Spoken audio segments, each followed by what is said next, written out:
warahmatullahi wabarakatuh. Innal hamdalillah nahmaduhu wa nasta'inuhu wa nastaghfiruh wa na'udzu billahi min shururi anfusina wa min sayyiati a'malina. Man yahdihillahu fala mudilla lahu wa man yudlil fala hadiya lahu. Asyhadu an la ilaha illallah wa asyhadu anna Muhammadan 'abduhu wa rasuluh. Allahumma salli ala nabiyyina Muhammad wa ala ali Muhammad kama sallaita ala Ibrahim wa ala ali Ibrahim innaka Hamidum Majid.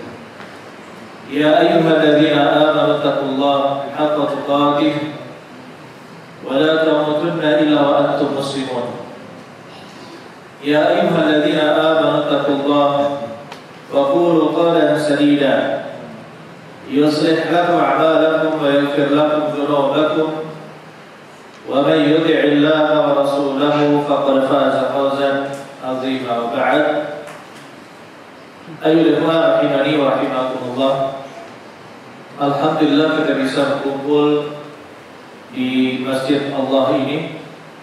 Mudah-mudahan Allah Subhanahu wa taala senantiasa memberikan keberkahan kepada kita, memberikan ilmu yang bermanfaat, dan juga memberikan taufik untuk kita bisa selalu beramal saleh. Kemudian kita mengajak manusia kepada kebaikan dan melarang dari keburukan-keburukan. Pada hari ini kita lanjutkan kajian kita membahas kitab Al-Irsyad ila Sahih Al-I'tiqad, bimbingan akidah yang sahihah, akidah yang benar, wa raddu ala ahli syirk wal ilhad, dan bantahan kepada pelaku kesyirikan dan ilhad, yaitu ateis. Pada pertemuan lalu kita masih di muqaddimah, terhenti pada hadis Abdullah bin Abbas yang menceritakan tentang Rasulullah SAW mengutus Mu'adz bin Jabal ke negeri Yaman. Kata Abdullah bin Abbas, anna Rasulullah SAW ba'atha Mu'adzan ila Yaman. Dulu Rasulullah SAW telah mengutus Mu'adz menuju ke Yaman. Qala lahu, dan Nabi SAW mengatakan kepada Mu'adz, innaka ta'ti qauman min ahli kitab. Sesungguhnya engkau akan mendatangi suatu kaum dari ahli kitab. Faliyakun awwal ma tad'uhum ilaihi, haruslah yang pertama kali kamu ajak mereka ayyashhadu an la ilaha illallah wa anna Muhammadar Rasulullah, yaitu agar mereka bersaksi bahwasanya tidak ada ilah yang berhak disembah kecuali Allah dan Muhammad adalah Rasulullah. Fa'inhum ata'uka lidzalika fa'akhbirhum, apabila mereka telah mentaatimu dalam hal tersebut, maka kabarkanlah kepada mereka annallaha qad iftarada 'alaihim 5 shalawat, bahwasanya Allah Subhanahu wa taala telah mewajibkan kepada mereka 5 salat. Fa'inhum ata'uka lidzalika fa'akhbirhum, apabila mereka telah mentaatimu untuk mengerjakan yaitu salat 5 waktu, maka kabarkanlah kepada mereka annallaha qad iftarada 'alaihim shadaqatan, bahwasanya Allah telah mewajibkan kepada diri mereka sedekah, yaitu zakat, tu'khadhu min aghniyaihim wa turaddu ila fuqaraihim, diambil dari orang-orang kaya di antara mereka dan dikembalikan kepada orang-orang miskin. Baik, pada pertemuan lalu sudah kita singgung hadis ini ya kawan. Bahwasanya kita bisa melihat Nabi SAW menyuruh Mu'adz untuk mengetahui bahwasanya yang pertama kali dia hadapi adalah ahli kitab. Ya, karena di Yaman itu menyebar agama agama Nasrani. Yang terbesar adalah agama Nasrani, kemudian agama Yahudi di negeri Yaman pada saat itu. Dan Mu'adz diingatkan oleh Nabi Sallallahu Alaihi Wasallam tentang keadaan mereka. Berarti kita harus mengetahui ahwal al-mad'umin, keadaan orang yang akan didakwahi.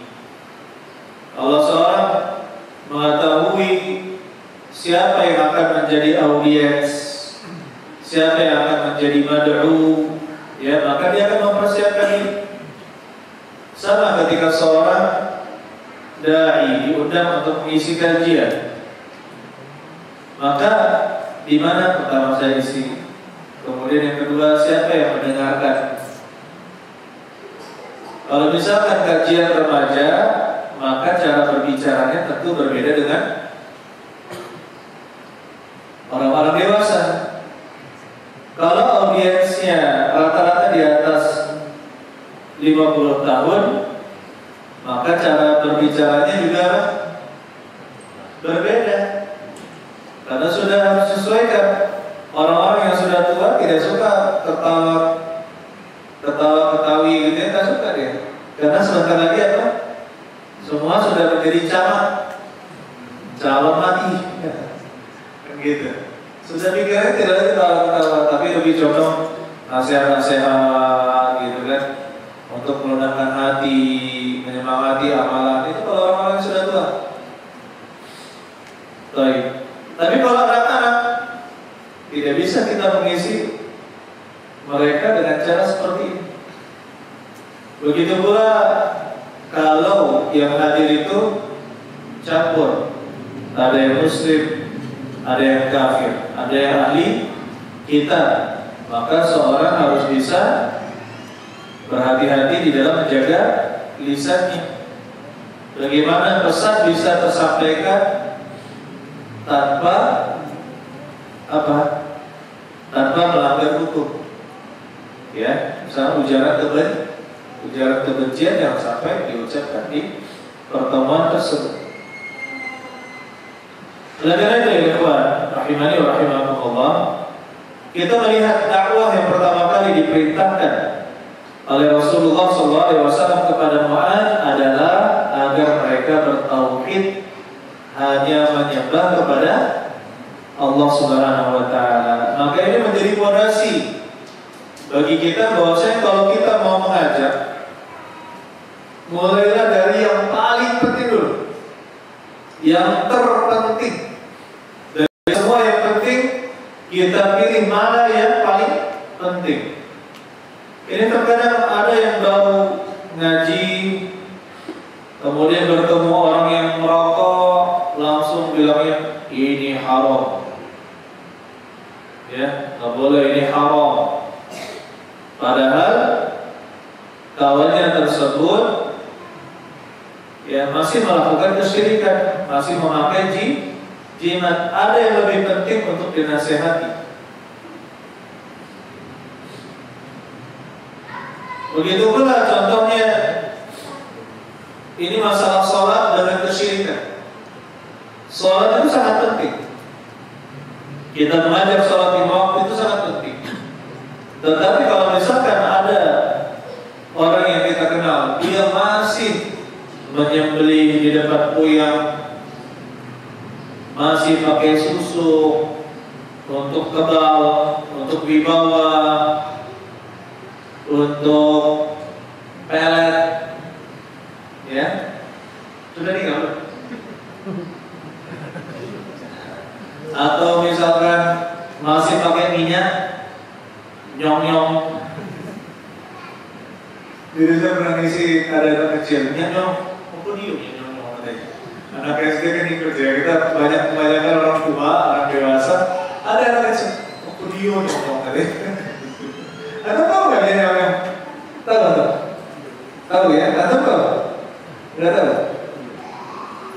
Iya. Jadi masih seperti itu sangat bahaya. Berarti apa yang kita dahulukan? Nanti dakwah untuk mengajak pada sholat ini kita akhirkan dulu. Bukan tidak penting, tetapi ada yang lebih penting, yaitu apa? Jangan sampai dia berbuat syirik. Atau secara umum seperti yang saya katakan, jangan sampai dia melakukan salah satu pembatal keislaman. Pembatal keislaman itu sangat banyak. Contohnya percaya kepada tukang ramal, ya kan? Membatalkan keislaman.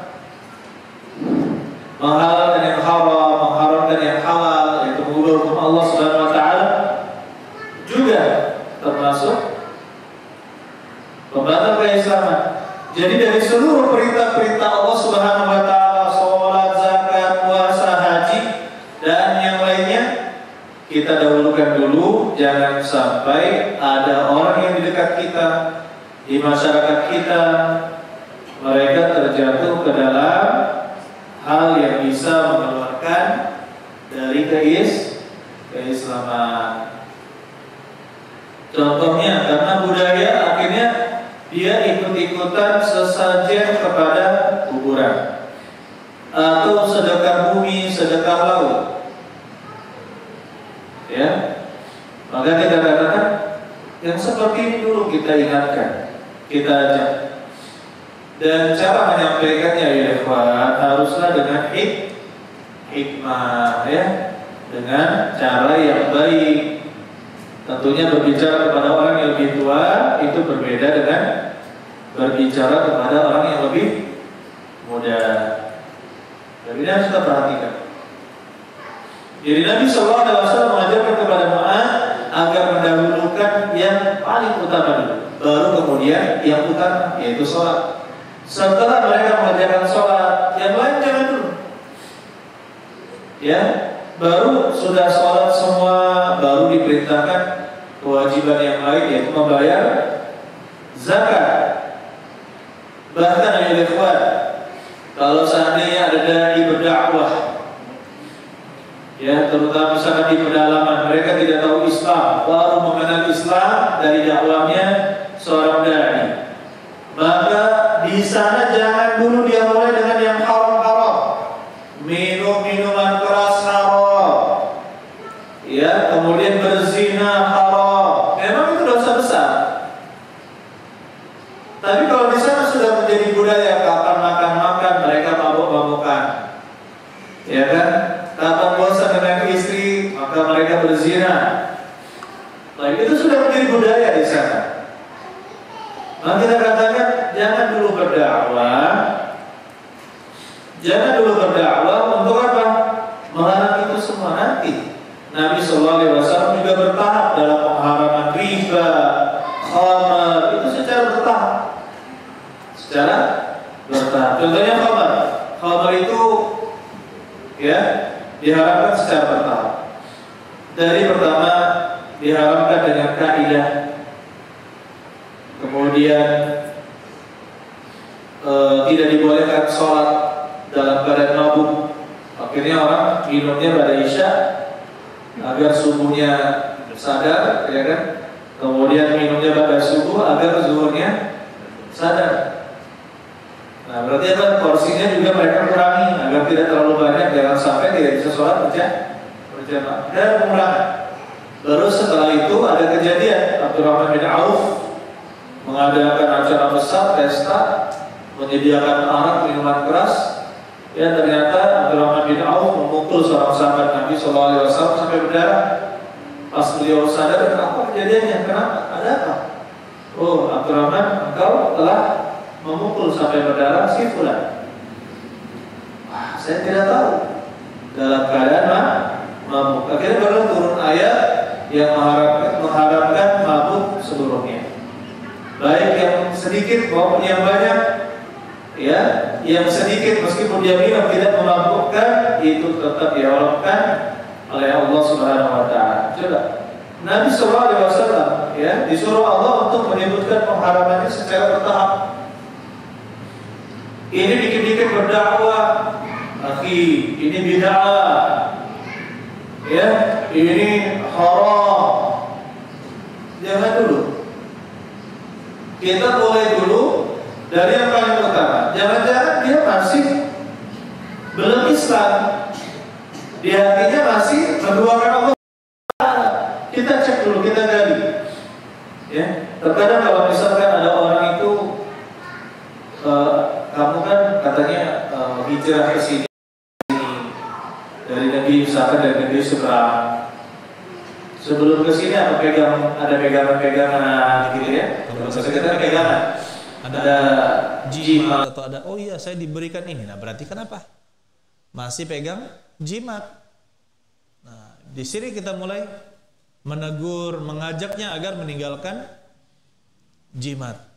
Dan ayo ikhwan, fitrahnya manusia itu ya, ketika diajak kepada ketaatan insya Allah akan nurut. Dan fitrahnya manusia itu bertauhid. Makanya ketika diajak, kita tidak perlu bergantung kepada benda-benda, tidak perlu bergantung kepada selain Allah makhluk. Ya Allah kan sendiri menyuruh untuk kita bergantung hanya kepadanya. Maka kata-kata seperti ini insya Allah akan bisa masuk di dalam hatinya.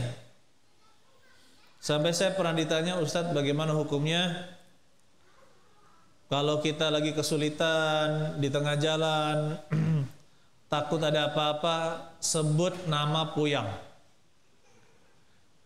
Sebut nama Puyang. Kayaknya di sini sudah nggak ada ya? Ya, sudah nggak ada. Atau nggak jauh beda?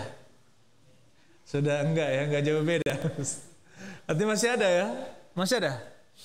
Nah ini, yang seperti ini kan bahaya. Berarti dia masih meminta perlindungan kepada selain Allah, masih meminta pertolongan kepada selain Allah Subhanahu wa taala. Inilah kesyirikan. Inilah kesyirikan. Ini dulu kita pertimbangkan sebaik-baiknya. Mana yang lebih utama kita dakwahkan. Begitu pula kalau dia sudah menjauhi kesyirikan, ya kokoh dalam keimanannya, dalam tauhidnya, tapi dia belum sholat 5 waktu, maka kita ajak dia sholat 5 waktu. Kita ajak dia mengerjakan sholat.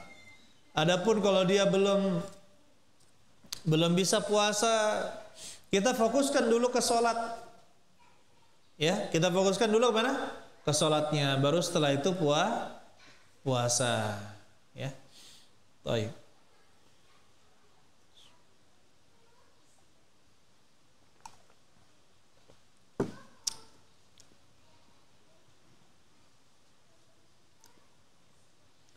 Kemudian ayol ikhwan, Nabi sallallahu alaihi wasallam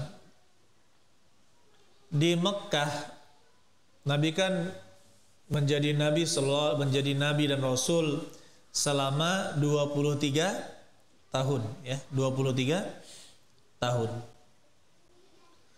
13 tahun berada di Mekah dan 10 tahun di mana? Di Madinah. 10 tahun di Madinah.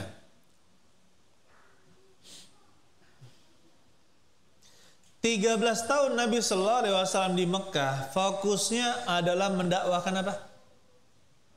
Tauhid.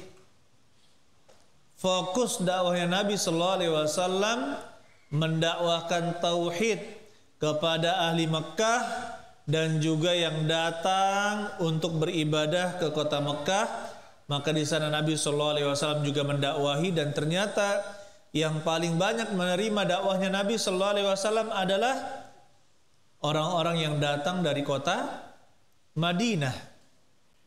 Setiap ada yang datang dikumpulkan oleh Rasulullah sallallahu alaihi wasallam, didakwahi, mereka masuk Islam. Datang lagi rombongan berikutnya, ya, mereka masuk Islam, pulang ke Madinah. Mereka juga mengajak manusia untuk masuk ke dalam agama Islam. Begitu terus. Sehingga di Madinah mereka mengajak orang hanya menyembah kepada Allah Subhanahu wa taala, sehingga ketika kota Madinah sudah siap untuk menerima Nabi Shallallahu Alaihi Wasallam dan tidak ada kata kecuali harus menjadikan Nabi Shallallahu Alaihi Wasallam sebagai pemimpin di kota Madinah, Allah Subhanahu Wa Taala mengizinkan Nabi Shallallahu Alaihi Wasallam untuk hijrah. Tapi selama 13 tahun apa yang dilakukan oleh Nabi Shallallahu Alaihi Wasallam? Mendakwahkan tauhid. Jadi tidak boleh kita bosan.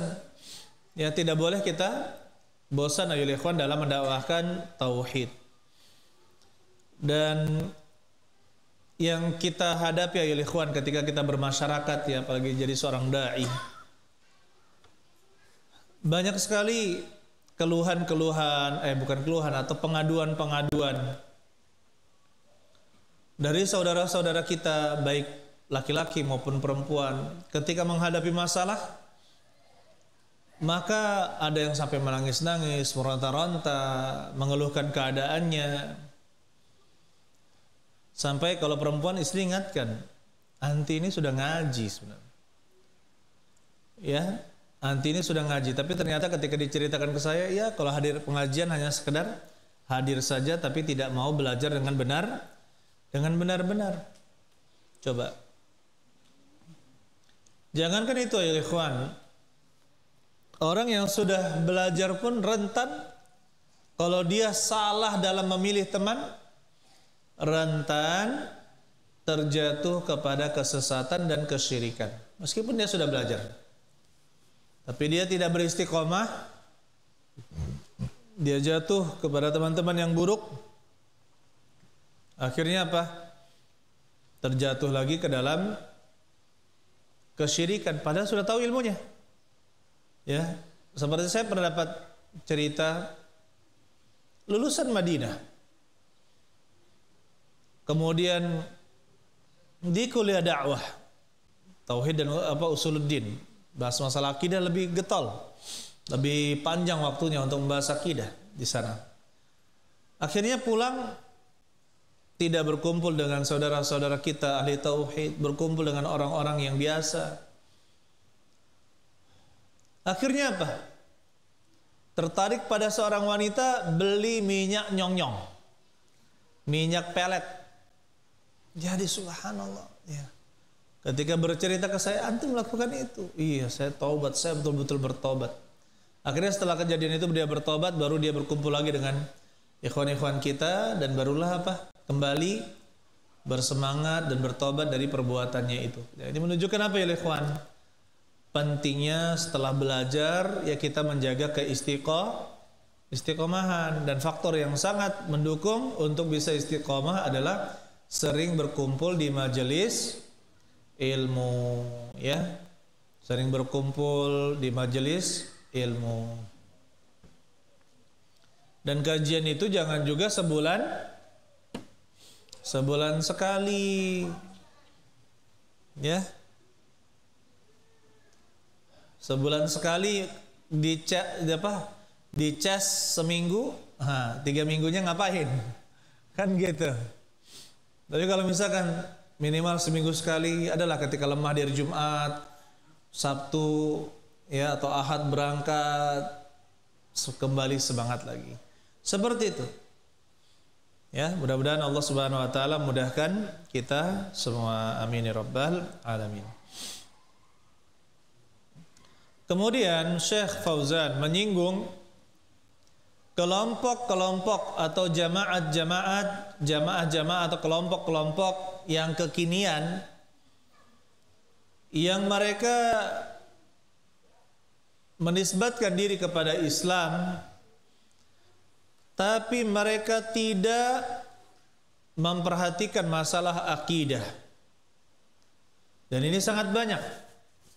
Ada yang pertama kali mereka sepakat, oh kita harus memperhatikan politik. Jadi seluruh yang bisa membuat kita tidak bersatu dalam ini, maka tidak boleh. Tidak boleh kita mengingkarinya. Akhirnya apa? Yang masih pakai jimat, yang menyembah kubur, gabung semua di sana. Tidak ada pengingkaran. Ya. Maka di sini salah. Ada juga jamaah-jamaah yang sangat semangat untuk berdakwah misalkan ke sana ke sini, tapi ternyata rumahnya penuh dengan jimat. Penuh dengan apa? Jimat. Subhanallah. Bagaimana mungkin berdakwah ke luar pulau, bahkan luar negara, tapi ternyata di rumahnya sendiri masih ada jimat-jimat, masih bergantung kepada selain Allah Subhanahu wa taala. Coba, ketika di jamaahnya berbicara masalah kesyirikan, oh nggak boleh kita berbicara masalah khilafiyah katanya. Kita tidak boleh berbicara masalah apa? Khilafiyah. Khilafiyah itu apa? Kalau antara tauhid dan syirik itu bukan khilafiyah, bukan perbedaan pendapat. Kalau masalah meletakkan tangan di perut, di atas dikit atau di bawah, ya khilafiyah. Kunut atau tidak, khilafiyah. Menggerakkan jari ketika sholat, khilafiyah. Tapi kalau masalah pakai jimat, datang ke dukun, ya itu bukan permasalahan khilafiyah, tapi masalah antara tauhid dengan kesyirikan. Sampai subhanallah, ketika dulu para ustadz ya, ada yang pergi ke Afghan, rombongan ahli tauhid itu berkumpul dalam benderanya Syekh Jamilur Rahman, ya. Dan mereka ahli tauhid. Ternyata kelompok-kelompok yang lain ketika mereka berjihad itu memakai jimat-jimat. Rata-rata ada yang dikalungkan, ada yang diikat di pinggang, itu rata-rata mereka memakai jimat. Ya, sampai ketika Syekh Jamilur Rahman beliau mendakwahkan tauhid, akhirnya yang tidak senang siapa? Orang-orang itu. Yang membunuh Syekh Jamilur Rahman itu siapa? Orang Islam sendiri. Ditembak beliau karena tidak senang dengan dakwahnya Syekh Jamilur Rahman. Makanya jadilah nama salah satu pondok di Jogja, Ma'had Jamilur Rahman As-Salafi. Ya enggak? Itu asal mulanya. Subhanallah. Itu kenyataan. Kita dicerita oleh guru-guru kita yang ke sana. Banyak kelompok-kelompok masih pakai jimat. Gimana coba? Mau berjihad di jalan Allah sedangkan dia belum bisa melepaskan ketergantungan kepada selain Allah. Iya kan? Ada lagi jamaah yang apa? Yang kerjaannya khilafah Islamiyah. Saya pernah di Surabaya dulu. Subhanallah, mengadakan daurah atau pertemuan besar di masjid yang di depannya pas ada kuburan. Di depannya pas ada kuburan. Jadi pernah saya sekali ke masjid itu, pas saya mau sholat gak jadi. Asar kalau asar waktu itu, zuhur atau asar siang jelas. Pas saya mau bertakbir ternyata terbuka jendela di depan masjid itu, kuburan di depan masjid langsung. Ini kita menyembah Allah apa menyembah kuburan? Setelah langsung kita pindah ke masjid yang lain, walaupun terlambat kita pindah ke masjid yang lain. Tobat, mau sholat di situ lagi. Tapi ternyata apa? Mereka mengadakan acara besar di masjid itu. Khilafah seperti apa yang mau didirikan? Kalau seandainya apa? Masalah yang katakanlah dasar seperti itu mereka tidak tahu. Oleh karena itu ya ikhwan, yang mudah-mudahan kita semua dirahmati oleh Allah Subhanahu wa taala.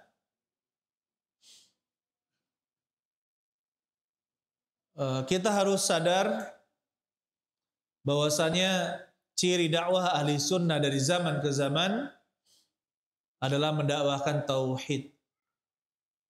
Dari zaman ke zaman adalah mendakwahkan apa? Tauhid. Bahkan para nabi dan rasul, apa yang pertama kali mereka dakwahkan? Apa? Tauhid. Walaqad ba'atsna fi kulli ummatin, apa namanya? Walaqad ba'atsna fi kulli ummatin rasula An i'budullaha wajtanibut taghut. Walaqad ba'atna fi kulli ummatin rasula. Dan sungguh telah kami utus di setiap umat itu seorang rasul agar mereka menyembah hanya kepada Allah dan menjauhi taghut. Ada lagi orang-orang yang subhanallah mendirikan bangunan-bangunan di atas kuburan. Mendirikan bangunan di atas kuburan atau kuburan ditinggikan, kemudian dibangun lagi rumah-rumahan. Ya, bahkan ada yang membangun masjid. Membangun masjid di sana, subhanallah. Jadi ada kuburan, kemudian dibangunkan masjid. Di negeri seberang sana, subhanallah, ada yang pernah kita dapatkan. Ini masjid, itu di bawah, di tengah-tengahnya itu kuburan. Astagfirullah. Astagfirullah. Kita pindah. Yang tadinya katanya ternyata disaksikan di depan mata. Orang mendirikan kuburan, masjid di atas kuburan. Atau ada juga ini kuburan baru, ini masjid kemudian ditaruh kuburan. Itu ada juga. Ya, itu ada juga.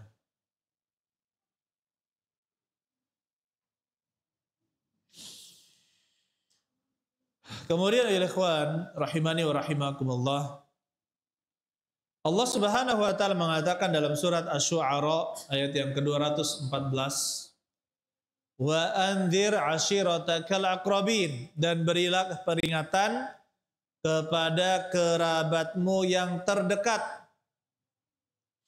Wa anzir ashiratakal aqrabin, dan berilah peringatan kepada keluargamu yang terdekat. Jadi kalau kita punya keluarga, kita sayang mereka, maka pelan-pelan kita dakwahi. Pelan-pelan kita apa kan? Kita dakwahi. Yang pertama kali agar bertauhid kepada Allah dan tidak berbuat syirik, dan menjauhi apa? Hal-hal yang bisa membatalkan keislaman.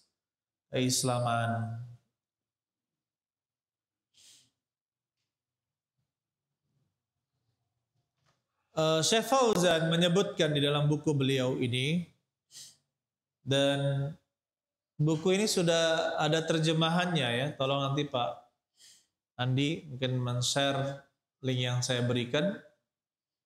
Buku ini ada terjemahannya. Jadi kalau misalkan antum bisa beli buku tersebut itu lebih bagus.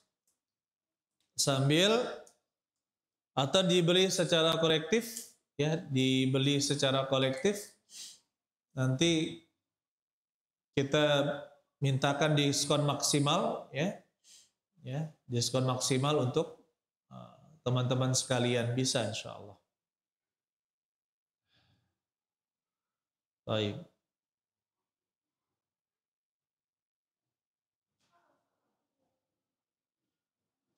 Syekh Fauzan menyebutkan wa yuhka, dan diceritakan anna kuburian, bahwasanya ada seorang kuburi, orang yang suka meminta-minta kepada kuburan, disebut dengan kuburi, melihat seorang laki-laki yang menyembah patung. Menyembah apa? Patung. Akhirnya kuburi ini, yaitu yang menyembah kubur ini, berkata, menegur kepada orang yang menyembah patung.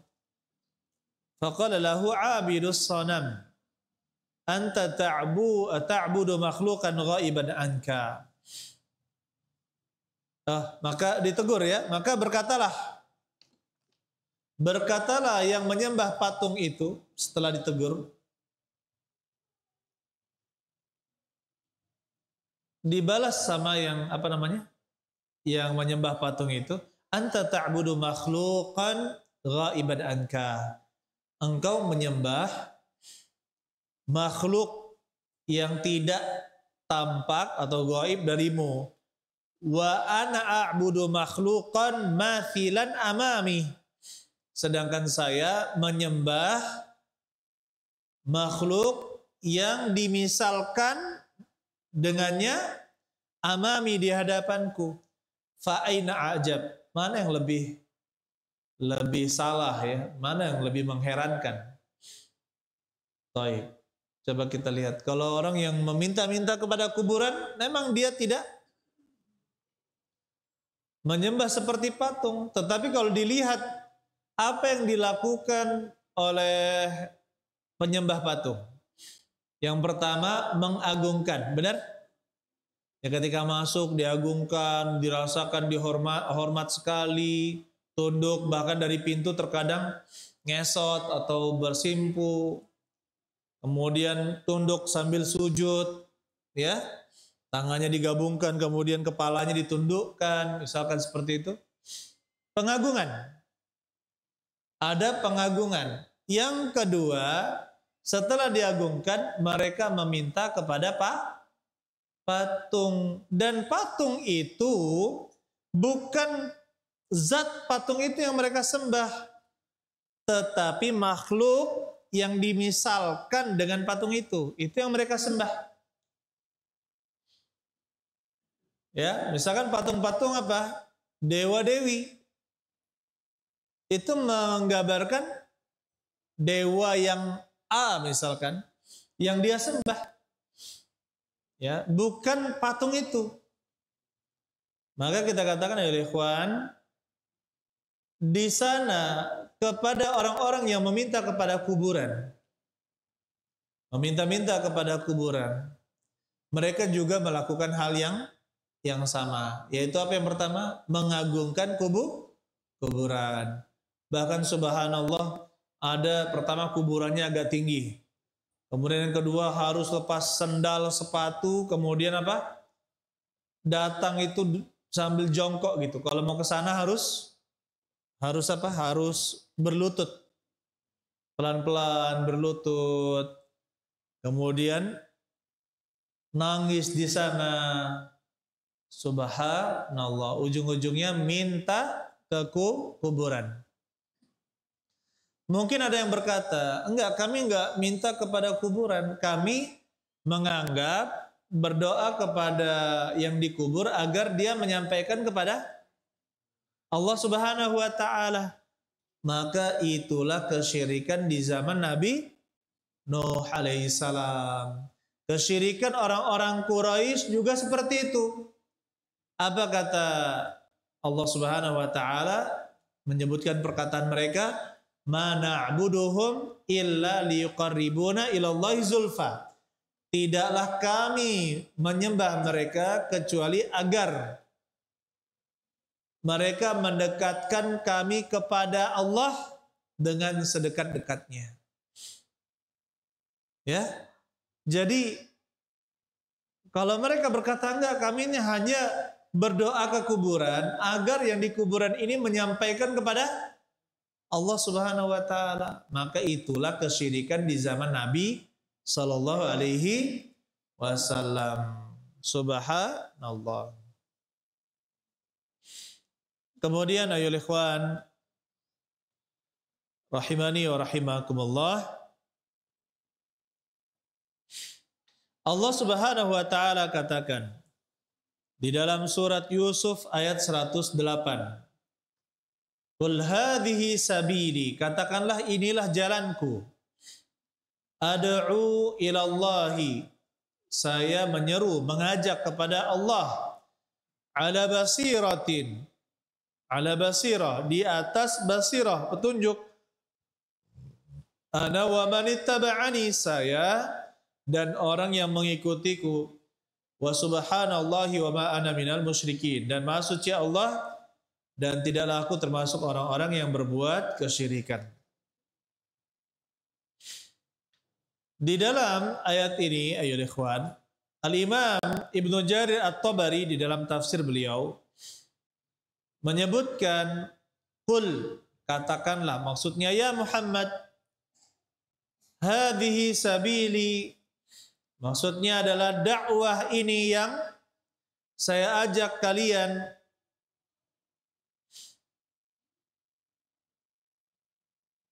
mengajarkan untuk adalah berdoa hanya kepada Allah dan mengikhlaskan ibadah kepadanya dunal alihati wal authan, tanpa menyembah tuhan-tuhan yang lain dan juga berhala-berhala.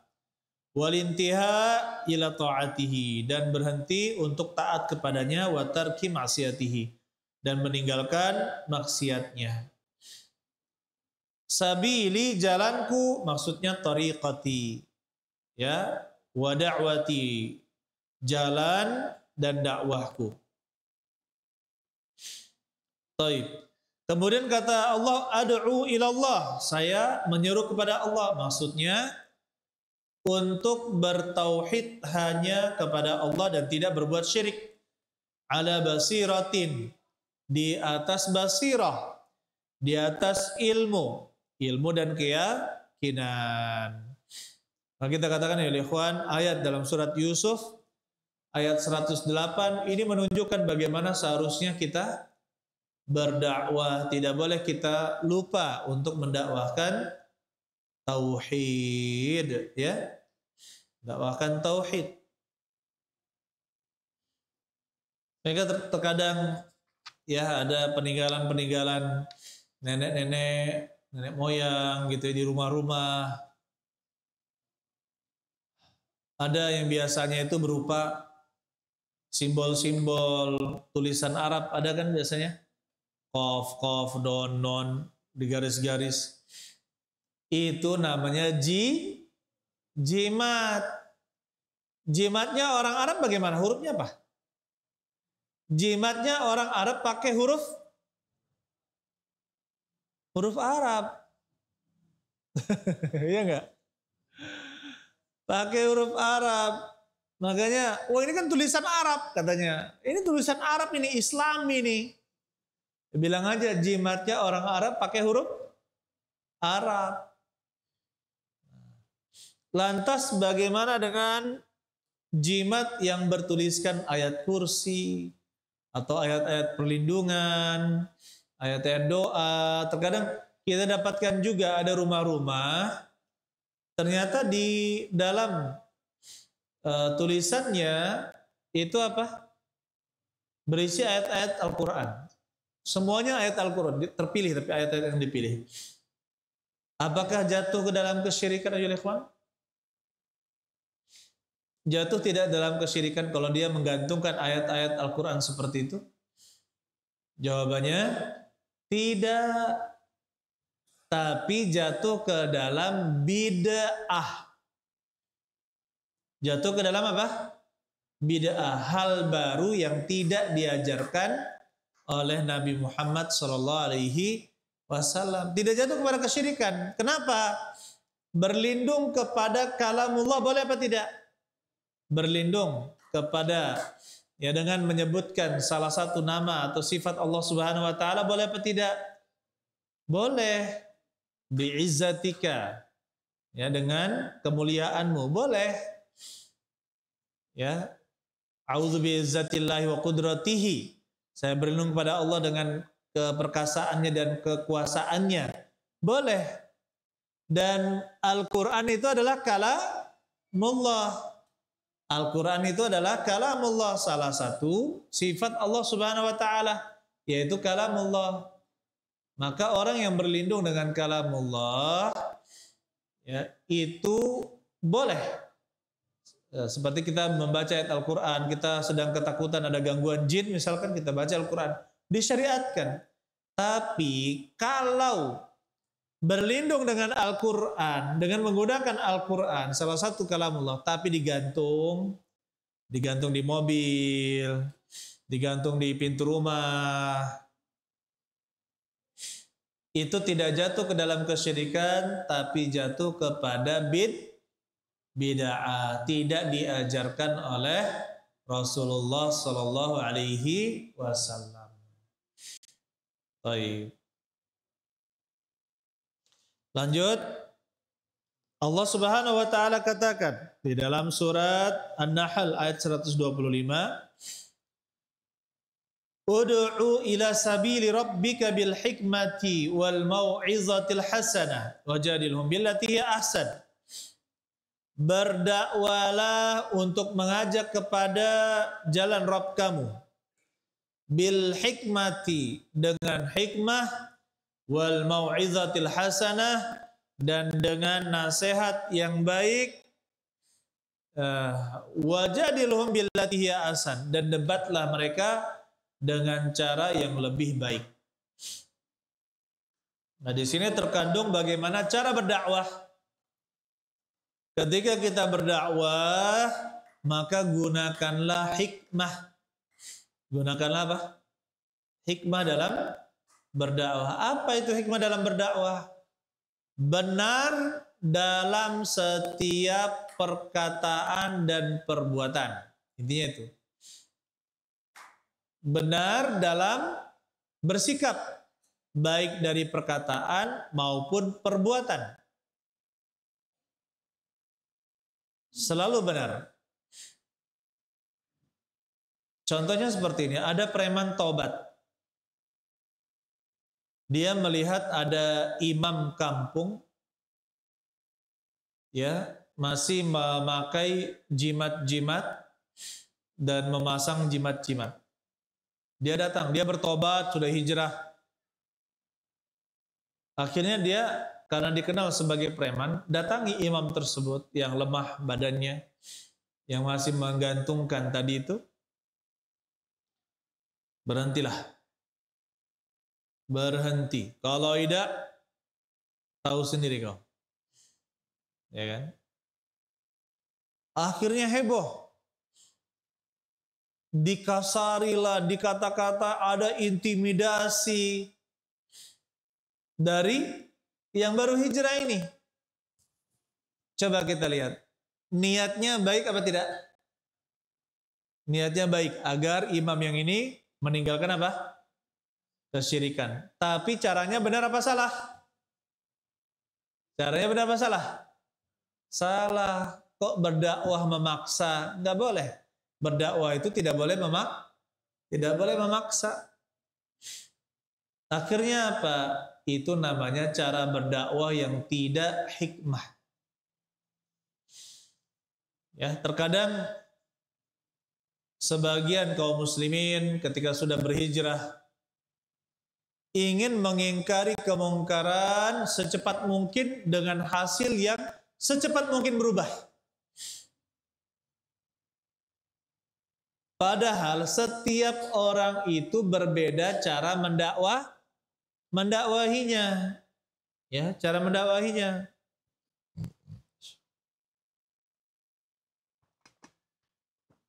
Saya teringat dulu duduk di salah satu ustadz senior, masih bujang loh. Beliau mengatakan, akhi, katanya, ada soal gimana saya sudah berdakwah, ya kan, terus berdakwah kepada keluarga saya, tapi mereka belum menerima dakwah saya, kata. Maka katanya Ustadz, akhi, kalau cuma beberapa tahun, itu belum seberapa dengan berpuluh-puluh tahun keluarga antum, orang tua antum menerima kesesatan. Ini ingin mengubah dalam 2 tahun. Sedangkan keluarganya sudah 40 tahun dalam kesesatan. Sabarkan. Maksudnya Ustadz apa? Sebagaimana dia bersabar dengan keyakinan yang lama, sabarlah berdakwah sampai waktu yang panjang juga. Jangan pernah berhenti. Ini baru berdakwah sekali, 2 kali, 3 kali, langsung mengeluh, Ustadz, saya sudah sering berdakwah, padahal baru 3 kali. Ya kan? Padahal baru 3 kali. Jangan terus. Sebagaimana mereka lama menerima kesesatan, kita juga butuh untuk menanamkan kebenaran itu bertahun-tahun. Mudah-mudahan Allah Subhanahu wa taala memberikan taufik dan hidayahnya. Kita hanya menjalankan kewajiban, yaitu berdakwah. Dan benarnya perkataan dan perbuatan atau dalam mengambil sikap dalam berdakwah itu erat kaitannya dengan dua hal. Yang pertama adalah ilmu yang bermanfaat dan yang kedua amalan soleh. Oleh karena itu para ulama ketika menafsirkan ayat tentang hikmah, apa itu hikmah? Maka sebagian ulama mengatakan al-ilmun nafi' wal amalus soleh. Yang dimaksud dengan hikmah adalah ilmu yang bermanfaat dan amalan soleh. Kalau dikaitkan bagaimana? Tidak mungkin seorang benar dalam bersikap, berkata dan berbuat kecuali sebelumnya didasari dengan apa? Dia belajar dan mengamalkan ilmunya. Kalau sudah dia belajar dan dia sudah beramal, belajar ilmu yang bermanfaat, niat karena Allah Subhanahu wa ta'ala, tidak untuk selainnya, kemudian dia belajar dengan benar, dengan cara yang benar, kemudian dia juga mengamalkan ilmunya, maka insya Allah Allah Subhanahu wa ta'ala berikan hikmah kepadanya. Bisa memilah-milah apa yang terbaik. Jadi cara mendapatkan hikmah itu dengan dua hal. Yang pertama adalah pisahkan hal yang berbeda. Pisahkan hal yang berbeda-beda. Atau bahasa kita klasifikasikan. Yang kedua, turunkan permasalahan mana yang paling cocok untuk diletakkan permasalahannya. Jadi ketika kita berdakwah, contohnya, ketika kita berdakwah, ternyata masyarakat kita banyak orang yang meyakini misalkan Allah berada di mana-mana. Ya. Tentunya cara berdakwah kita harus kita bedakan. Di masyarakat itu, satu masyarakat ini, mana yang dia itu keyakinannya Allah berada di mana-mana. Kemudian mana yang tidak. Kemudian dari seluruh itu dikelompokkan lagi dengan umur-umurnya. Dikelompokkan lagi latar belakangnya seperti apa. Setelah tampak seluruh perbedaan-perbedaan kelompok-kelompok ini, maka kita bisa tentukan keadaan ini cocoknya itu seperti ini. Keadaan ini cocoknya seperti itu. Keadaan ini cocoknya seperti ini. Jadi dengan memisahkan sesuatu yang berbeda, kita bisa menempatkan permasalahan dengan tepat. Ya. Subhanallah. Inilah hikmah. Jadi benar dalam perkataan dan perbuatan. Wal mau'izatil hasanah, dan dengan pelajaran yang hasanah. Mau'izatil hasanah itu apa ya ikhwan? Pelajaran yang di dalamnya ada targhib dan tarhib. Pelajaran yang di dalamnya ada targhib, menyemangati dengan menyebutkan apa? Dengan menyebutkan keutamaan-keutamaan yang akan didapatkan baik di dunia maupun di akhirat. Targhib, memberikan kabar gembira. Yang kedua adalah tarhib. Yang kedua adalah apa? Tarhib. Apa itu tarhib? Menakut-nakuti. Di dalam pelajaran itu disebutkan juga ancaman-ancaman. Itu namanya mau'izah. Karena terkadang seorang ketika dia diajak, dia kurang bersemangat. Tapi ketika disebutkan, ayo kita sholat berjamaah. Ya. Nanti pahalanya misalkan dapat 27 kali lipat. Orang yang Orang yang sholat berjamaah maka insya Allah akan terbebas dari kemunafikan. Orang yang sholat berjamaah akan dilindungi oleh Allah Subhanahu Wa Taala. Orang yang sholat berjamaah begini. Disebutkan keutamaan dari orang yang sholat berjamaah untuk menarik dia agar sholat berjamaah. Ini namanya apa tadi?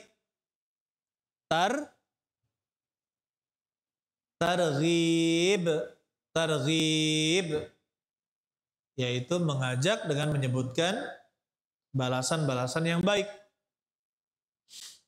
Sedangkan tarhib itu lawannya, yaitu apa? Menyebutkan ancaman-ancaman. Ya, subhanallah.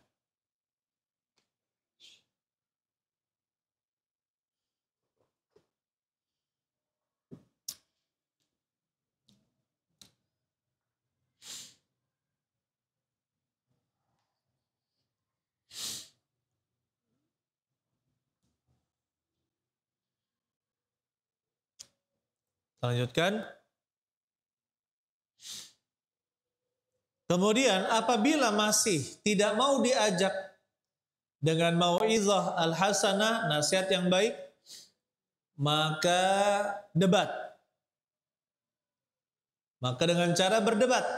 Ya sudah, kita berdebat, tapi caranya harus ahsan. Wajadilhum billati hiya ahsan, dan debatlah mereka dengan cara yang lebih baik.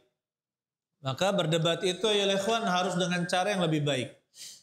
Baik kita mengetahui materi debatnya, memiliki jawaban ya atas soal yang akan diajukan dalam perdebatan. Kemudian kita menyampaikannya dengan cara apa? Cara baik. Terkadang orang yang berdebat itu dia sering terpancing emosi. Meskipun dia benar, tapi kalau terpancing emosinya dan dia menggebu-gebu sampai bentak-bentak, meskipun dia benar, maka penontonnya itu memandang apa? Kalah. Ya, yang emosi itu kalah debat. Makanya tidak boleh sembarangan. Di dalam apa? Di dalam berdebat itu ada ilmunya. Tidak boleh sembarang orang itu boleh berdebat. Bahkan ya kita dinasihatkan oleh para ulama, tidak semua ulama berhak untuk berdebat. Dia harus selain berilmu, meskipun dia tahu syubhat-syubhat lawan debatnya, tapi dia juga harus bisa menyampaikannya dan bersikap dengan baik ketika dia berdebat. Jadi orang yang berilmu belum tentu ahli debat. Maka tidak boleh yang tidak ahli debat jangan dimajukan untuk berdebat. Jadi pernah kejadian, subhanallah, saya diceritakan di Jawa ya. Jadi ada seorang ustadz, ya padahal ilmunya juga nggak seberapa, ditantang debat sama pendeta. Ustadz ini menggebu-gebu, ya sok lah ya kita bilang sok. Akhirnya ditantang debat oleh pendeta, kita datangkan seluruh masyarakat desa ini, kalau seandainya kalah debat maka mereka masuk ya agama kami seluruhnya. Kalau kamu menang maka semuanya masuk Islam. Semangat nih, terpancing dia. Padahal ilmunya juga cetek. Ya kan? Akhirnya apa? Berdebat, dikumpulkan masyarakat desa.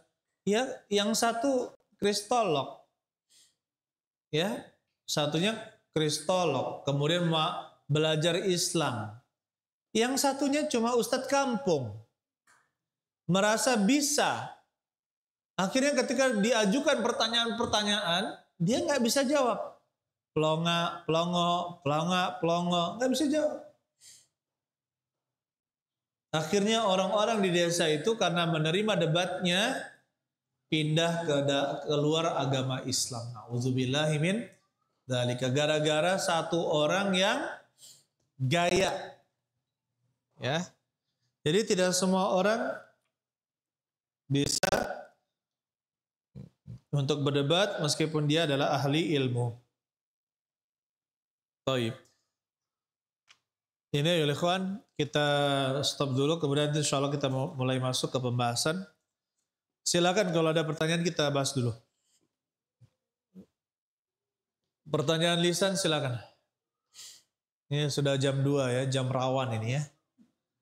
Jam sangat rawan ya. Silakan. Silakan. Ya. Assalamualaikum warahmatullahi wabarakatuh.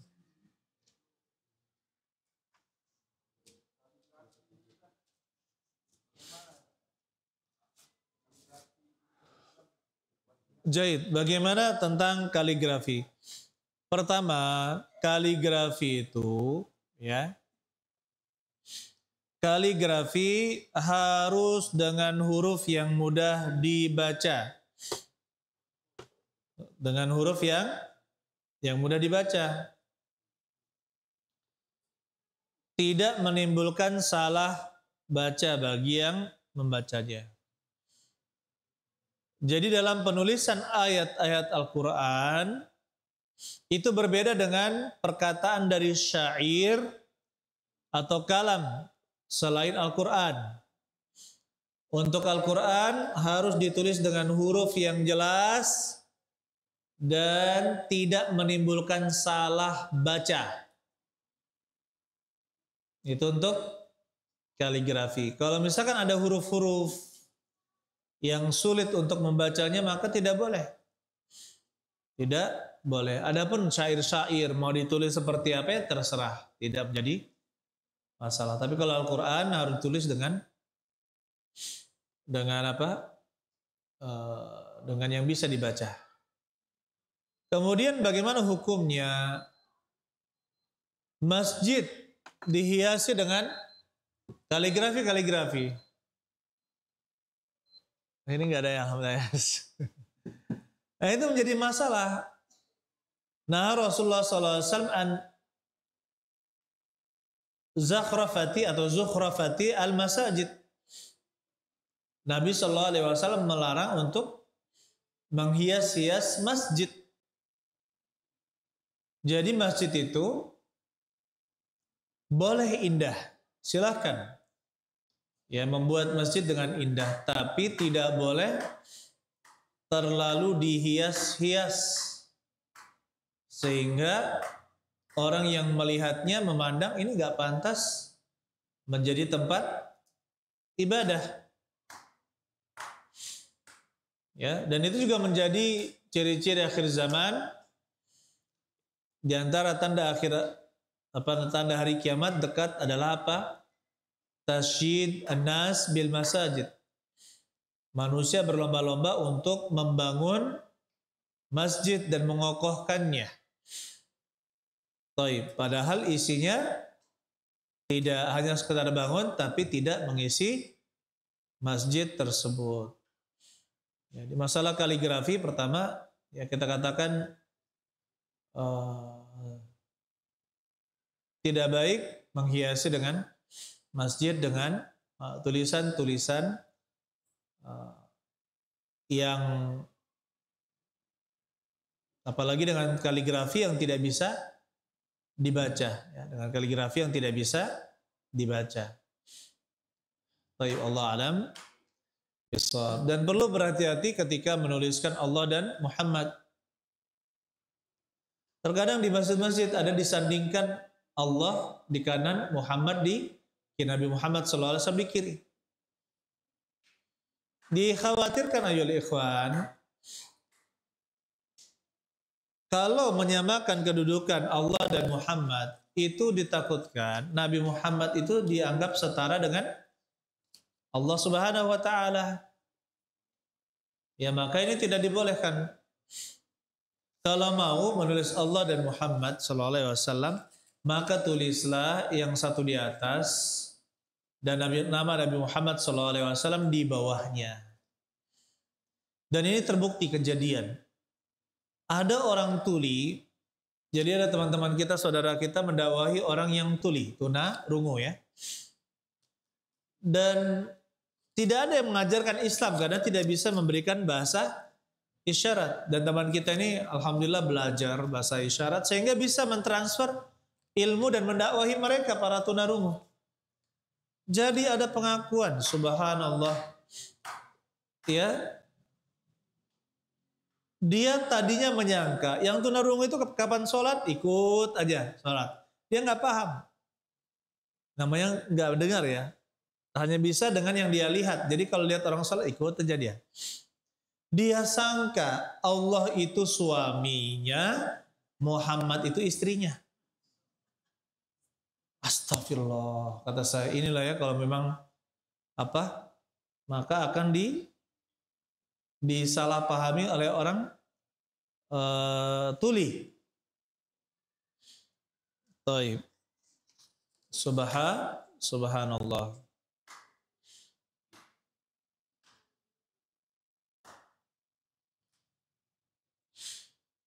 Apakah benar jika memakai dan menjual mukena yang bermotif atau berwarna itu tidak boleh? Sementara mukena hanya dipakai di rumah bukan di luar. Jahit. Masalah menjual pakaian itu tergantung kepada siapa dia menjualnya. Kepada siapa dia menjualnya. Kalau mukena yang banyak motifnya dijual kepada orang yang akan memakainya keluar rumah sehingga tampil ya wanita tersebut seperti orang yang bertabarruj, yang bersolek dan menampakkan perhiasannya dengan bajunya, maka itu tidak boleh. Itu termasuk pakaian yang tidak syar'i dipakai oleh wanita, yaitu menampakkan perhiasan. Yaltafitu nazar ilaiha, dan pandangan mata itu menuju ke sana. Maka untuk mukena-mukena yang terlalu mencolok menjadi sasaran pandangan laki-laki, maka yang seperti itu tidak diperbolehkan. Nah, tapi kalau dijual hanya dipakai di rumah dan kita tahu bahwasanya orang tersebut tidak akan memakai di luar rumah, maka tidak menjadi masalah. Begitu pula dengan daster, pakaian-pakaian sempit. Ya. Daster kalau dijual kepada orang yang akan memakainya di luar rumah, maka hukumnya tidak boleh. Tapi kalau dijual kepada yang berjilbab, wanita-wanita berjilbab, boleh nggak? Hah? Boleh. Wanita yang berjilbab. Kenapa? Karena wanita berjilbab tidak akan memakai di luar rumah, dia akan memakainya hanya di dalam rumah. Boleh. Makanya terkadang, aduh Ustadz, repot Ustadz kalau begini. Ya sudah, jual daleman saja. Karena daleman pasti dipakai di dalam, ya sudah. Jualin itu aja kalau mau untuk ragu. Gak apa-apa. Ya mau yang ada apa motifnya apa ya terserah gitu. Allah alam bisawab.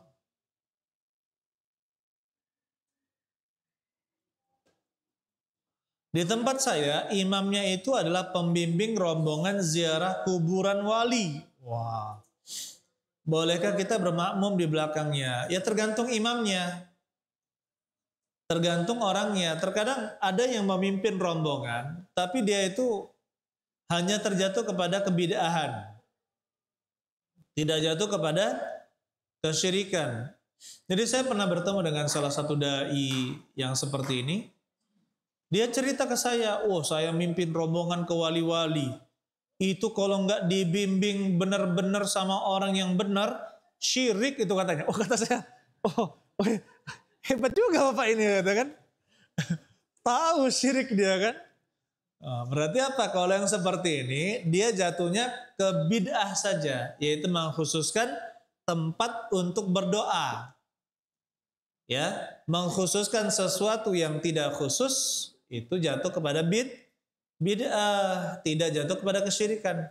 Tapi ada juga dai-dai itu yang subhanallah yang menyuruh berdoa kepada penghuni kubur. Mintalah kepada si fulan, ya, kiai, habib, ulama, ustadz yang meninggal ini nanti biar dia menyampaikan kepada Allah Subhanahu wa taala.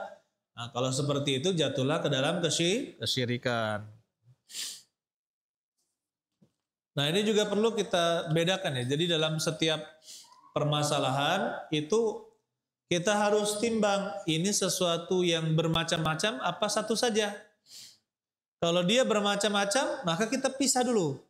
Ada yang seperti ini, ada yang seperti ini, ada yang seperti ini, ada yang seperti ini. Maka kita bisa tempatkan ya mana pilihan yang tepat untuk setiap permasalahan.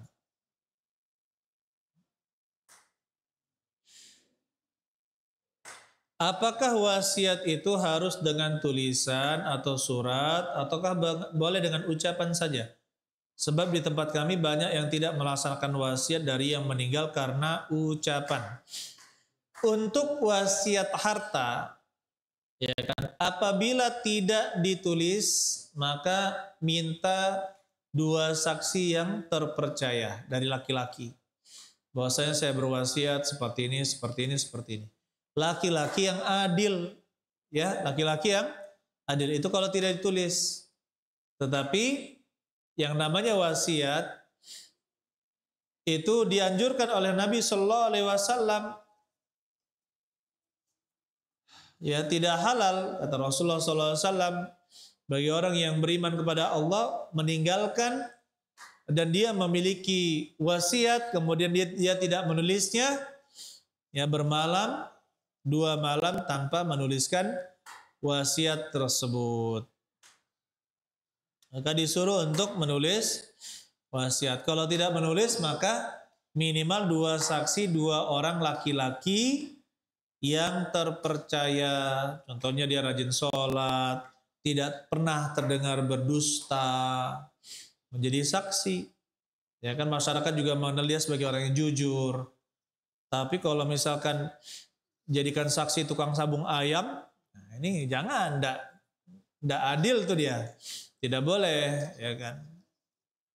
Jadi persaksian masalah harta itu bisa dengan 2 orang laki-laki atau 1 orang laki-laki ditambah 2 orang wanita yang semuanya adil,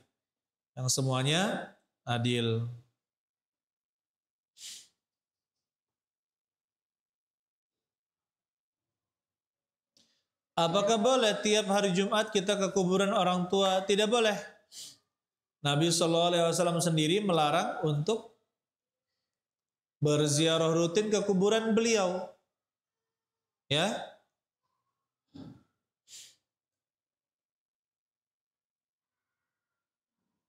Oleh karena itu ya ikhwan, kata Rasulullah Shallallahu Alaihi Wasallam, la taj'alu qabri 'idan. Janganlah kalian menjadikan kuburan-kuburanku sebagai id, sebagai tempat yang dikunjungi secara terus-menerus. Maka ini juga berlaku untuk kuburan-kuburan yang lain. Ya, kuburan-kuburan yang lain. Tetapi kalau kita berziarah kubur secara umum, tidak kita khususkan, maka boleh. Kata Rasulullah SAW, zurul kubura fa innaha tudzakirukum al-akhirah. Ziarahilah oleh kalian kuburan-kuburan, sesungguhnya itu mengingatkan kalian kepada akhirat. Ya, mengingatkan kepada apa? Kepada akhirat. Jadi tidak boleh kita, apalagi mengkhususkan di hari Jumat, maka tidak boleh.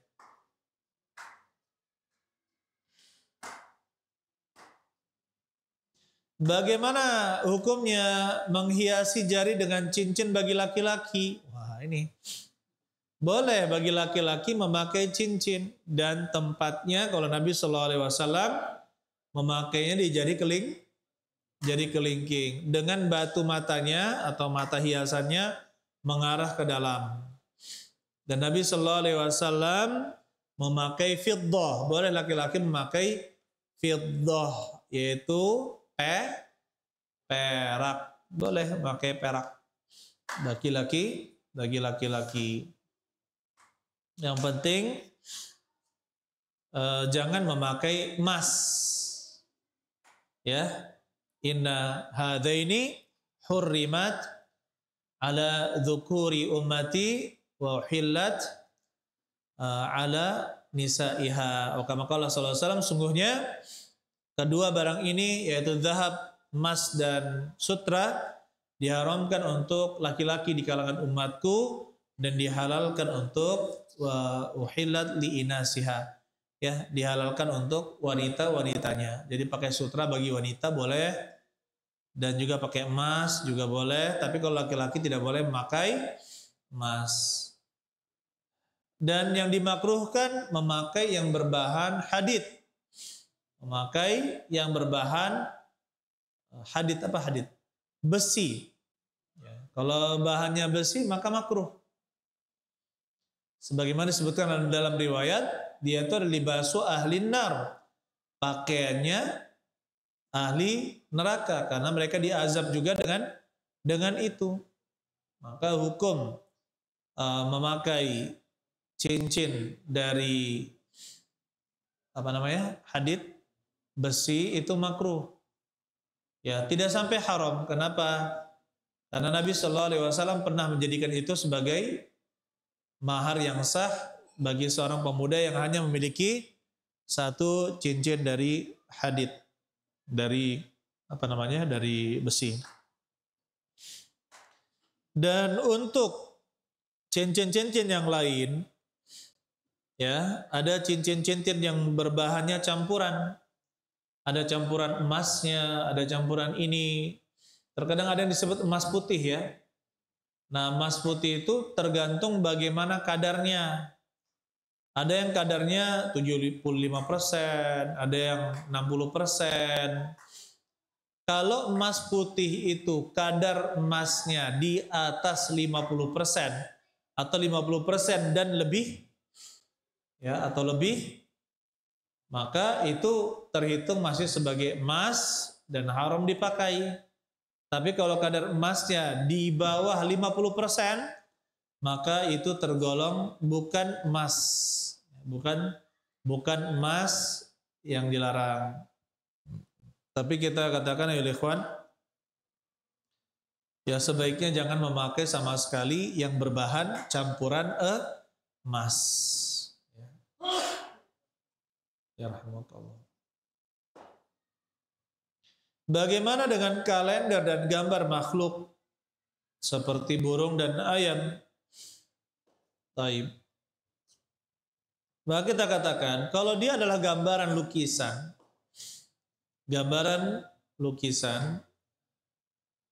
maka kita katakan, ya, hukumnya adalah haram.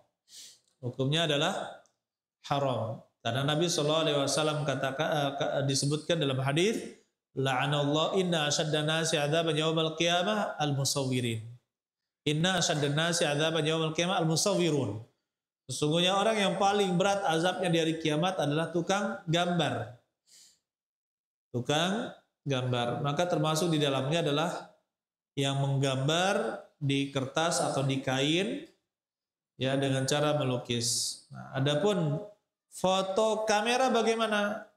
Foto kamera, maka kita katakan, ya, sebaiknya dihindari, itu lebih selamat dan keluar dari perselisihan di kalangan ulama.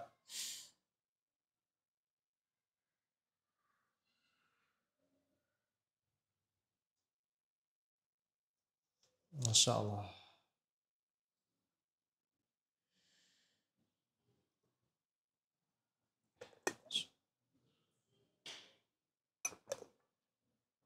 Kita lanjutkan dulu.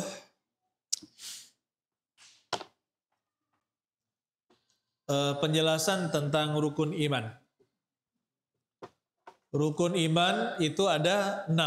Ya, rukun iman ada berapa? Ada 6. Kalau anak-anak saya ajarkan, kalau anak SD, waktu ngajar SD dulu, dipandu, rukun iman ada 6. Yang lainnya rukun iman ada 6. Satu. Iman kepada Allah. Iman kepada Allah. Dua. Iman kepada malaikat Allah. 3. Iman kepada kitab-kitab Allah. 4. Iman kepada rasul-rasul Allah. 5. Iman kepada hari akhir. 6. Iman kepada takdir yang baik dan yang buruk. Iman kepada qadha dan qadar. Iman kepada takdir yang baik dan yang buruk. Nah, di situ terkadang perlu anak-anak itu kita talqin agar memudahkan mereka untuk menghafal. Memudahkan mereka untuk apa? Untuk menghafal. Yang pertama, pada pertemuan ini kita jelaskan dalil tentang rukun iman itu ada 6.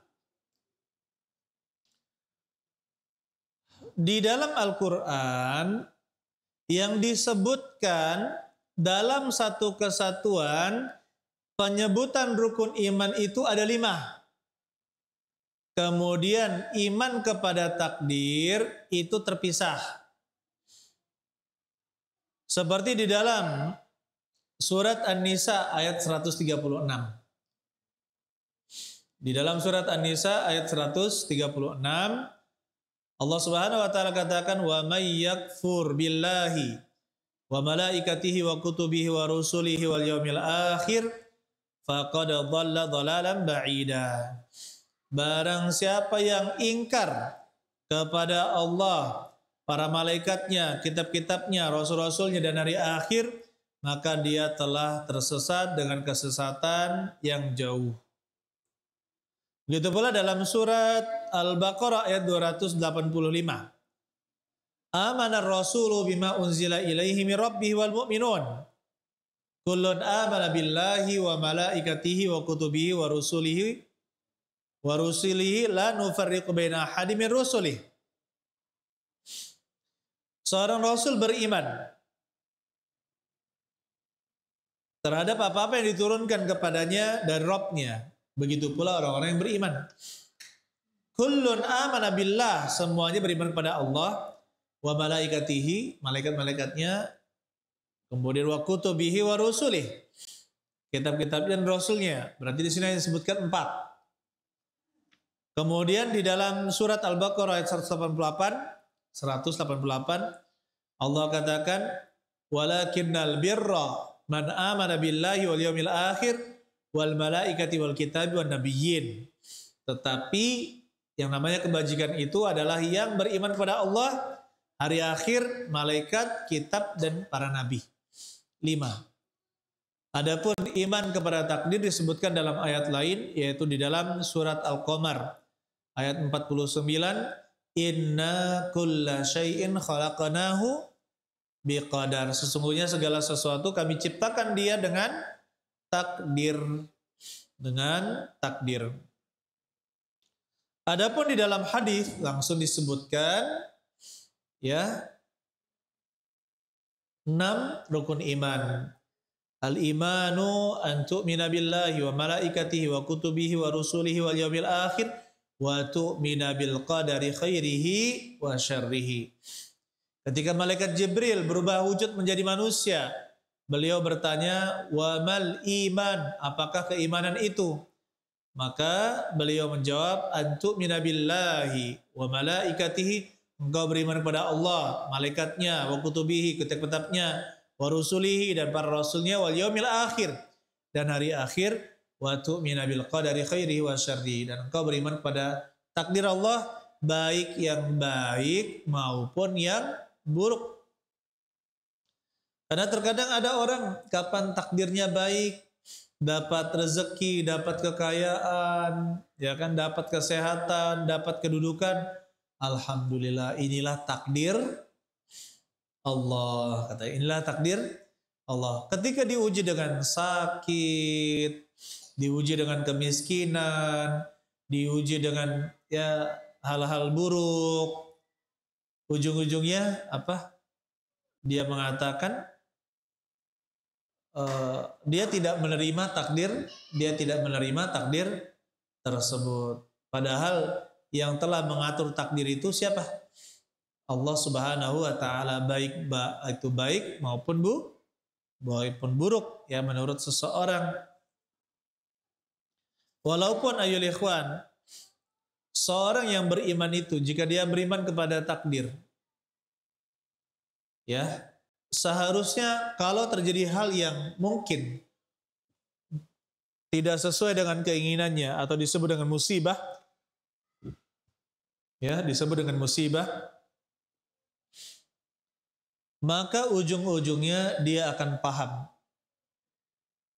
bahwa apa yang Allah tetapkan dalam takdirnya itulah yang terbaik untuknya. Itulah yang apa? Yang terbaik untuknya. Ya, subhanallah.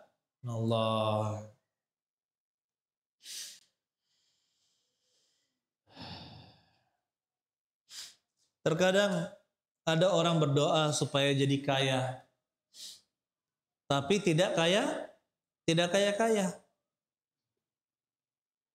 ya. Ternyata apa? Dia pikir lagi, kalau saya punya sesuatu biasanya saya itu pamer-pamer. Aku punya ini, kamu nggak punya, ya kan?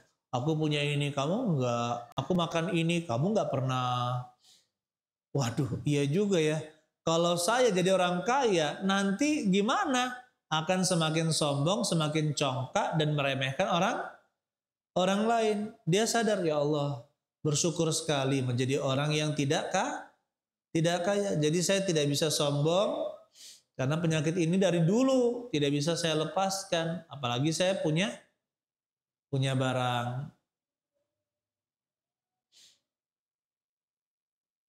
Terkadang seorang muslim musibah, dapat istri cerewet banget, dikit-dikit dimarahin, ya kan? Dikit-dikit marahin, semuanya salah, ya. Maka sampai dibilang poin pertama, istri itu selalu benar. Poin kedua, jika istri salah dikembalikan kepada poin yang pertama. Ini kasus juga ini kan. Sampai ada yang seperti itu. Akhirnya apa? Tapi dipikir-pikir, iya ya, kalau saya megang duit, nanti duitnya habis, tidak tahu kemana. Dan duitnya habis tidak jelas. Hobinya burung. Nanti beli burung yang 4 jutaan, 5 jutaan. Kalau beri yang 4 juta, sangkarnya berapa? 200.000. Gengsi dong 200.000. Ya kan? Yang jutaan juga.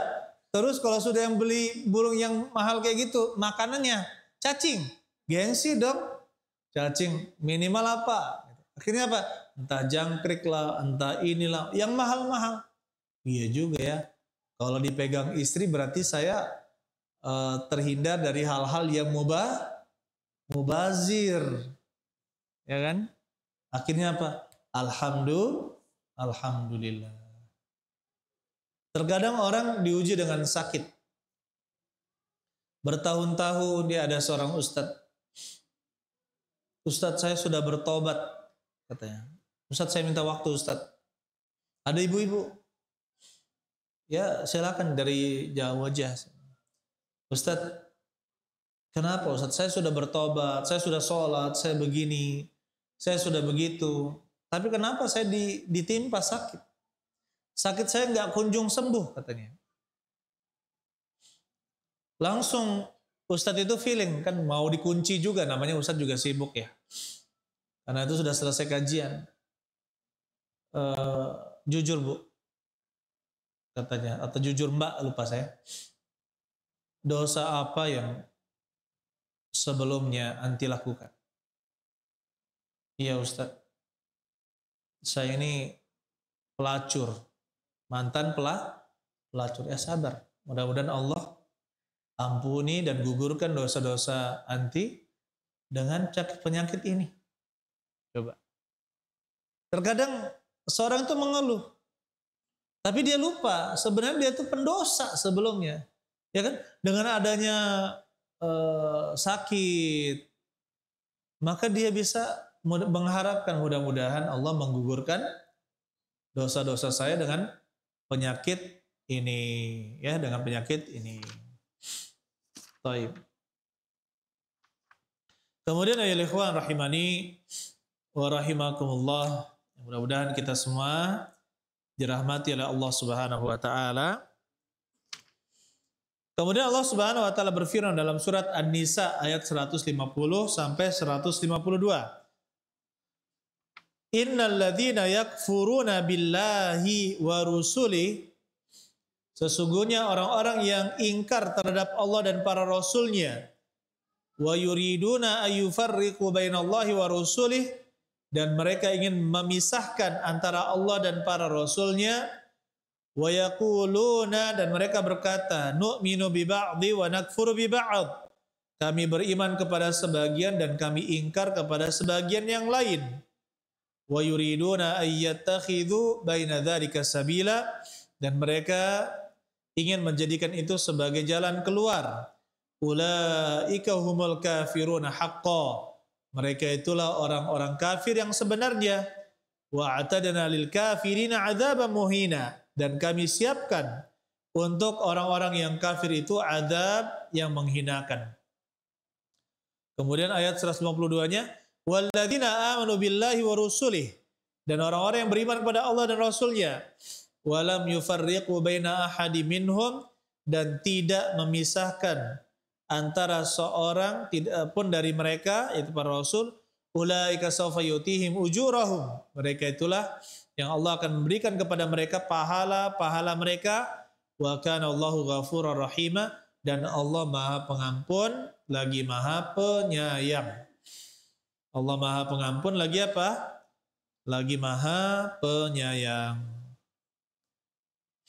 Subhanallah.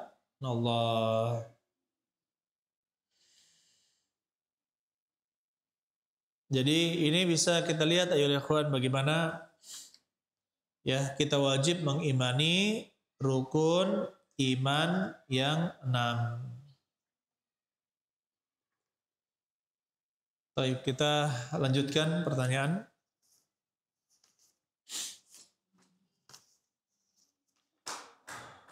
Apa hukumnya sholat di masjid yang di dalamnya ada kaligrafi? Boleh, tidak jadi masalah. Mana yang harus diutamakan? Kerja dengan menghadiri kajian. Wah, ini. Yang pertama, kerjaan itu bermacam-macam. Ya. Ada kerjaan yang terikat perjanjian. Dan ada yang tidak terikat perjanjian kerja. Apabila kita terikat dengan perjanjian kerja, aufu bil uqud. Kata Allah, penuhilah akad-akad. Jadi kalau kita keluar, misalkan ada kajian hari Kamis, misalkan kajiannya jam 2 siang, padahal itu masih jam kerja.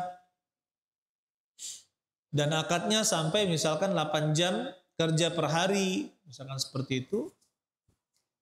Ya, maka dia tidak boleh keluar dari pekerjaannya. Kenapa? Karena itu sebagai akad yang harus dia penuhi. Jangankan itu, pernah kejadian Syekh Al-Albani membayar seorang maktabah, librarian gitu ya, penjaga maktabah beliau, mengurus, merapikan perpustakaan. Ternyata beliau sholat sunnah. Maka ditegurlah oleh Syekh Albani, man amaraka bihadihi, siapa yang menyuruh kamu untuk sholat sunnah? Ya, siapa yang menyuruh kamu untuk sholat sunnah? Kenapa? Karena itu tidak masuk dalam perjanjian. Berarti apa? Harus penuhi waktunya, karena orang itu dibayar dengan jangka waktu, maka dia harus penuhi jangka waktunya. Paham ya? Dia harus penuhi jam kerjanya. Karena seorang itu dibayar dengan 2 cara. Ada yang ijarah itu dengan dua cara. Ijarah yang pertama adalah dengan waktu, misalkan dari jam 7 sampai jam 4, misalkan atau jam 8 sampai jam 4. Maka ini disewa dia dengan waktu. Dalam sehari segitu harus masuk. Yang kedua, on target, sesuai target. Jika target selesai, ya, maka silakan pulang. Itu juga boleh, berarti dengan target penyelesaian atau kalau di kita diproyekkan ya. Diproyekkan. Kalau selesai, selesai. Tidak pakai waktu. Nah, di sini kalau yang pakai waktu maka harus dipenuhi, kecuali hal-hal yang disepakati ya boleh meninggalkan pekerjaan karenanya. Contohnya di Dinas Ketenagakerjaan kan sudah meninggalkan pekerjaan karena mengerjakan kewajiban, itu tidak boleh dilarang. Berarti mengerjakan sholat fardu ya kan, kemudian mengerjakan sholat asar, zuhur, asar berarti boleh. Dan itu sudah disediakan waktu untuk sholatnya. Bagaimana dengan sholat duha? Harus tanyakan pimpinan. Boleh tidak kalau mau sholat duha? Boleh tidak dia? Kalau pimpinannya bilang boleh, ya berarti boleh. Kalau misalkan tidak boleh, maka tidak boleh. Kalau mau sholat duha berarti sebelum masuk kerja. Ya, sebelum masuk kerja. Ini masalah amanah di dalam menunaikan ya akad. Tapi kalau misalkan orang itu bekerja jadi tukang nyadap karet misalkan, karet sendiri juga, atau penumbuk kopi, kerjanya numbuk kopi, apa? Ya, kalau ada kajian terserah, jadi pengusaha lah ya. Ya, pengusaha itu usaha jalan, kita ke pengajian, kan gitu ya.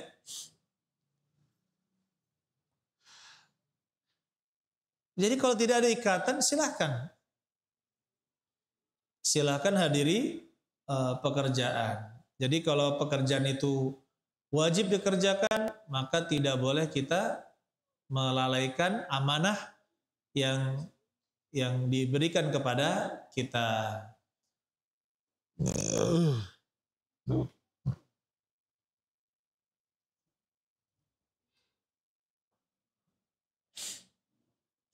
Apakah dibolehkan melamar tapi menikahnya ditunda tahun depan? Ya, salam. Siapa ini? Apakah boleh melamar tapi menikahinya ditunda tahun depan? Ya boleh. Ini namanya khitbah. Ini namanya al-khitbah. Kemudian yang sudah dikhitbah tidak boleh disalib. Ya, tidak boleh ada yang menyalipnya lagi. Nah, Rasulullah SAW an khitbah wala takhtub ala khitbati akhika. Janganlah kamu melamar di atas lamaran saudaramu. Wala tabi' ala bai'i akhik. Janganlah kamu membeli atau berjualan atas jualan saudaramu. Apa? Jahit. Batasnya sampai pihak perempuan menolak. Jadi sudah kita batalkan saja khitbahnya. Kalau perempuan sudah bilang, ya kita batalkan khitbahnya, berarti tidak berhak ya yang laki-laki menuntut, kan saya sudah khitbah. Ya kan? Kan saya sudah khitbah. Kamu kok maju? Gak boleh kamu itu secara Islam, gak boleh kamu gitu. Lah, kan saya gak melangkahi. Yang perempuan kan dan pihak keluarga sudah membatalkan. Iya sih. Ya sudah, berarti kalau sudah membatalkan, bukan khitbah di atas khitbah, ini khitbah yang batal diganti dengan khitbah yang baru.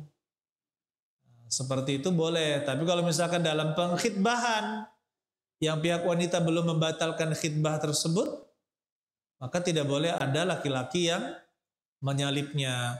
Jangan mentang-mentang lebih ganteng, lebih tinggi, lebih putih, lebih kaya, kemudian punya pekerjaan, tiba-tiba teman sendiri, disalib. Wah, itu bisa jadi dendam seumur hidup itu. Ya kan? Ini hal-hal yang bisa merusak persaudaraan, maka itu dilarang di dalam Islam. Ya, termasuk masalah seperti ini. Ya. Baik. Jadi kalau ditanya sampai kapan lamaran tersebut, sampai pihak wanita membatalkan, maka boleh laki-laki lain untuk mengkhitbahnya. Dan perlu kita perhatikan, ya terutama untuk yang melamarnya terlalu lama ya. Pertama, saya tidak sarankan jarak antara khitbah dengan akad itu terlalu lama. Kenapa? Banyak kejadian meskipun sudah ngaji, sudah hijrah, banyak kejadian dia itu kebablasan. Ya, kebablasan. Akhirnya menjadi seperti pacaran. Ya, menikahnya tahun depan tapi chatting-chattingannya sudah menjurus kepada hal-hal yang tidak baik lah ya. Bahkan ya hal-hal kotor, jorok itu sudah dibicarakan. Itu tidak pantas. Kalau misalkan sekedar melamar kemudian menanyakan apa kebutuhan bapak ibu yang kurang saya penuhi, kemudian apa ini, ya tidak ada sampai pembicaraan-pembicaraan yang seperti orang-orang pacaran mendekati zina ya, itu tidak jadi masalah. Ya, tapi kalau misalkan terlalu lama, ini sangat dikhawatirkan, sangat intens, sangat sering berhubungan, akhirnya seperti apa? Pacaran dan belum akad, ternyata apa? Sering bertemu, makan bareng, jalan bareng, ngotel bareng. Nauzubillah min dzalika. Akhirnya terjadi. Ya, kita katakan jangan seperti itu. Mendingan apa ya ikhwan? Mendingan kita sambil mengumpul, ya kita cuma bilang ke keluarganya, ya saya tidak mengikat, kalau kamu mau menikah ya silakan menikah, kalau enggak ya sudah enggak. Arti tidak ada ikatan lamaran. Jadi apa? Wanita juga tidak merasa di PHP ya, PHP, memberi harapan palsu gitu. Baik. Jadi apa? Kita juga tidak merasa terbebani. Ya. Makanya kalau saya sama murid-murid saya, kalau dia akhi, antum sebelum nazar ini saya bilang, gimana target antum? Gimana persiapan antum? Kenapa? Karena kalau sudah nazar itu rata-rata inginnya cepat, ya kan? Jangan ditunda. Takutnya yaitu ada hubungan-hubungan yang terlarang secara syariat, itu kebablasan. Oleh karena itu ya ikhwan, ya sebaiknya kalau kita sarankan lamaran itu jangan jauh-jauh dari pernikahan. Allahu a'lam bishawab. Tapi kalau dia direbut oleh orang lain bagaimana? Gini saja, lamaran, akad, nikahnya, walimahnya diundur. Itu nggak apa-apa. Jadi kan akad, misalkan akad sekarang, tapi walimahnya diundur. Nah, itu tidak menjadi masalah. Jadi akad sekadar akad, resmi, secara KUA, nanti pernikahannya diundur. Kalau misalkan mau pernikahannya lebih besar. Pertanyaan berikutnya, saya menikah sudah 2 tahun lebih, qadarullah Allah uji. Awal menikah hingga saat ini, istri saya masih kesurupan. Setiap kali kesurupan, ucapan istri saya selalu ingin cerai. Kata jin tersebut, pisahkan atau ceraikan istrimu.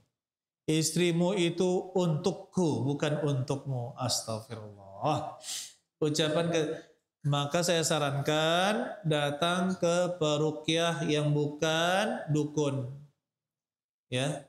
Dan kalau mau datang aja ke pondok, hubungi tim ruqyah kami, ya, tim kesehatan, tim ruqyah. Nanti insya Allah akan dibantu. Kalau perempuan berarti nanti ada tim ruqyah perempuan yang kita kita minta bantu untuk meruqyah. Kalau masih tidak sanggup, insya Allah nanti ustadz juga bisa ya membantu insya Allah. Jadi kalau seperti itu jangan dibiarkan, ya. Tapi ruqyahlah diri sendiri, insya Allah tidak akan tahan. Atau misalkan suaminya meruqyah, ya, kuatkan iman dulu, kuatkan hati, kemudian apa? Ruqyah istrinya, ruqyah istri. Ya kalau takut ya bawalah kemana? Ke peruqyah. Allah alam. Bisa barakallahu li wa lakum wa jal muslimin. Subhanakallahumma bihamdik asyhadu an la ilaha illa anta astaghfiruka wa atubu ilaik. Assalamualaikum warahmatullahi wabarakatuh.